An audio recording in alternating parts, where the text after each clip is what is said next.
It took the original owners 17 long years, 5 agonizing collective sales attempts, and a final painful 12% price cut to finally exit this estate at 810 million.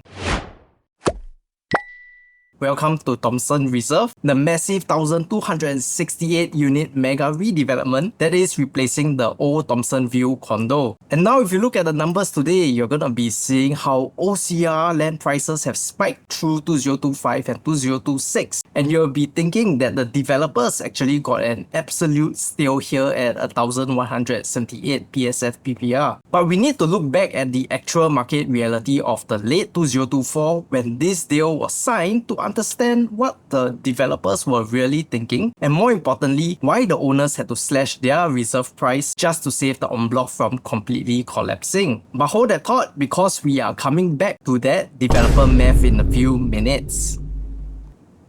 For years, a development named Jadescape put this estate in the spotlight, and it wasn't at the time when it first launched in 2018 because clearly people didn't pay much attention to this development back then. It was only after it TOP'd and transacted that everyone's attention turned to it. Call it a fluke or a lucky hit because of the massive paper gains first day buyers walked away with, leaving many investors regretting just not entering into this development. But Jadescape wasn't a one-time accident or it lucked out. It actually exposed an undeniable truth that the entire Upper Thomson and Bright Hill enclave is one of the more sought-after estates in Singapore. Firstly, perhaps most people think that this mature estate is an exclusive freehold playground, which was why Jadescape didn't stand out at launch. But the estate isn't. This estate is actually split between both categories. On one hand, you have the freehold heritage, a group of older legacy smaller condos. On the other hand, you have the newer leasehold condos, which are also coincidentally the bigger developments. And not including the landed houses here, this estate is actually dominated by leasehold private properties. And if you look at the price charts across every single one of these developments since 2018 when Jadescape has launched, the growth has been relentless. And here's the paradox. This area doesn't have a massive mega mall at its doorsteps, and it has zero local BTO support to pump up prices, and only in recent years then gotten an MRT station of their own. Yet, the values kept rising and compounding. Why? Maybe because people genuinely love the specific low density vibe and the slower pace of life and the greenery here. And we know it's not just about being 1 km from CHIJ, St. Nick's or Aitong for certain developments, because the Golden Child Amu residences across the park, which was sold 98% on launch day, was sold based on this fact being within 1 km from these two elite primary schools. But this development is now fighting for dear life in the post-TOP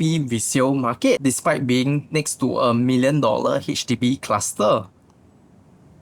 When the government officially launched the new Transit Master Plan, accessibility acted as an instant booster for this entire estate. Today, one of those lines, the Thomson East Coast line, is fully operational. Bright Hill will be fully transformed into a massive Thomson East Coast line and a cross-island line interchange by possibly 2030, just in time for Thomson Reserve's TOP.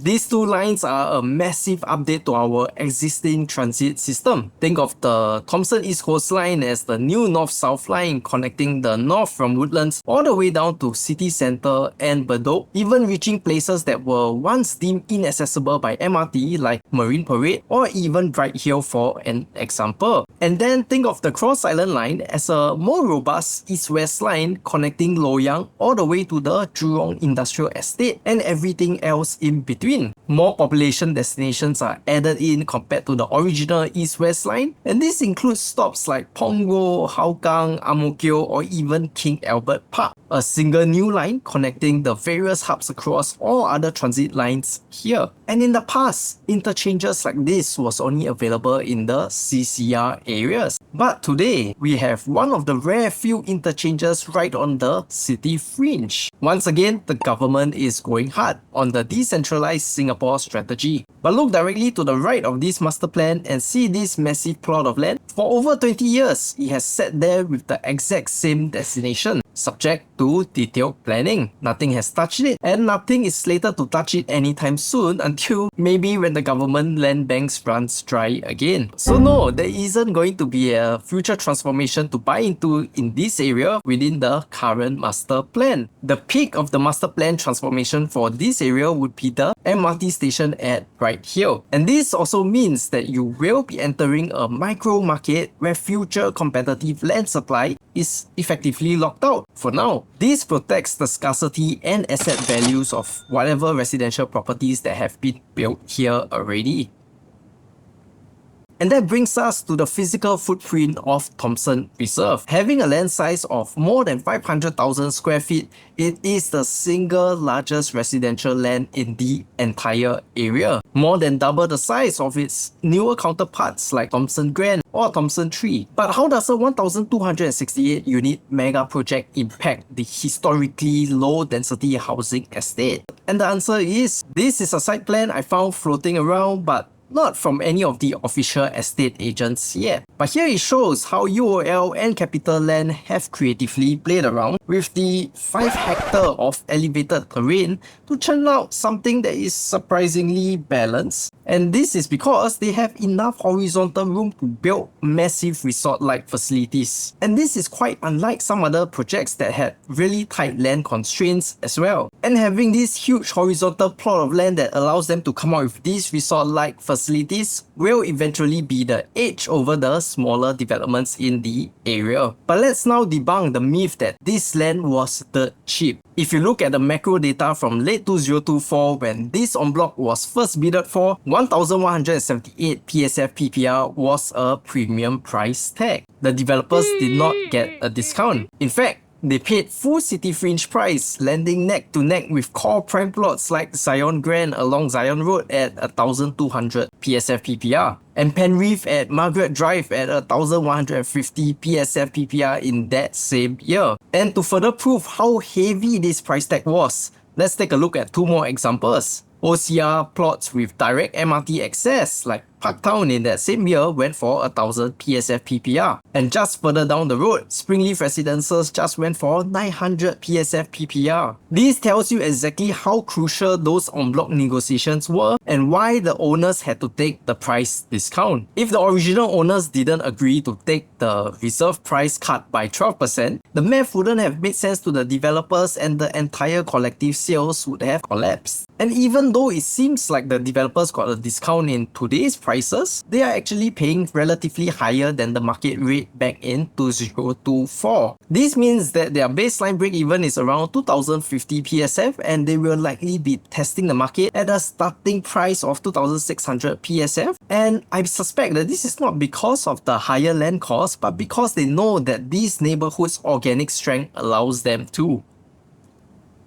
But here is where Thomson Reserve commands the absolute edge over almost every newer condo in this cluster. It sits directly opposite Thomson Plaza and is a literal doorstep walk to the MRT entrance. Modern neighbours like Thomson Grand or Thomson Impressions are fantastic, but they suffer a transport and convenience penalty compared to this development. And to be fair, this segment of condos will likely be closer to the Bright Hill MRT interchange in the future, but the trade-off for Thomson Reserve being further away from the Bright Hill MRT is that we have Thomson Plaza just opposite us for all your omote cravings. And yes, while Ai Tong School is within the 1 km boundary, let's be completely transparent. The school is always oversubscribed in all phases. Even alumni are not guaranteed a spot here. And this neighborhood is already dense with family units if you include even the HDB flats that are there. So treat the school as an excellent bonus but not the entire reason for your investment here. The real game changer here is the entry quantum. If you are a family upgrader on a tighter budget who wants to move your life into this specific neighborhood, the legacy resale condos are incredibly tough to enter. Why? Because those old school 3-bedroom condos are massive, some even going past 1,500 square feet. Even at a lower PSF price, their total price easily crosses the $3 million mark. Either that, or you're going to be going for smaller condos that are also possibly old low and potentially have a huge age difference among the newer condos. I'm not saying that there aren't any other options here, but rather options are pretty limited if you are on a tighter budget and looking for a family-sized units. And the HDB units in this area are all older flats, which means that future buyers who want to buy into this location will be diverted to buy the newer condos here, so that their age plus remaining lease adds up to 95 for maximum loan and CPF usage. Thomson Reserve launching now changes the entry barrier. By building streamlined modern layouts, they will definitely be charging a higher PSF. But in that case, the actual purchase price will be significantly lower than the legacy condos down the street. It gives budget-conscious upgraders a realistic window to buy into the estate without over-leveraging their capital, while trading off more space for more newness. Now the question is, why would we go for a 99-year leasehold project when there are multiple freehold options in the area? While people generally prefer newer leasehold condos, the age-old argument is that you only own it for 99 years. Some people would rather buy an older condo that is freehold so that they can hold on to the land indefinitely. Using this location as an example, if we decide to go for Flame Tree Park, a condo that TOP'd in 1989, puts it at 37 years old today, which means that number one, the building and construction is 37 years old, assuming they have not done any major revamps, which means age-old facilities and communal zones, which may exponentially require more maintenance. Which leads us on to point number two, whether people would continue choosing to stay here rather than just en bloc and move on. Because remember, like Thomson Reserve as an example, only 80% of the estate's approval is required. You may want to hold on the land indefinitely, but your day one owners or neighbors may think otherwise. So yes, if you have a bigger budget and want the significantly bigger living spaces, then some of the freehold condos here have absolutely huge spaces and majestic views. But keep in mind that on top of the bigger price tag you're paying, you will have to account for the full renovation that comes with it as well. But if you are on a tighter budget but still want this estate, the leasehold prices here are showing that demand is definitely more than the supply, with rising price trends and the lack of units in the open market supply. To see how past launches are actually coping, let's look at the real-time market inventory. Modern benchmarks like Thomson Grand, Thomson Tree, Thomson Impressions, and even Jadescape have seen their transaction charts move beautifully upward, crossing the 2,300 PSF mark. The historical take-up rate in this estate is incredibly resilient because when inventory opens up here, local buyers absorb it fast. And it goes to show that demand is more than supply over here across all developments. Furthermore, if you look at the number of active listings on Property Guru right now, there even seems to be a lack of newer 3-bedroom units in this neighborhood. Unlike speculative investor enclaves where you see hundreds of identical units undercutting each other. And even out of the existing supply, most of them are smaller units. There are in fact very few bigger family unit types available here. Why? Because the buyer pool isn't made out of transient, high turnover owners. The demand here is anchored by local families who want a stable multi-year lifestyle anchored close to their regional roots.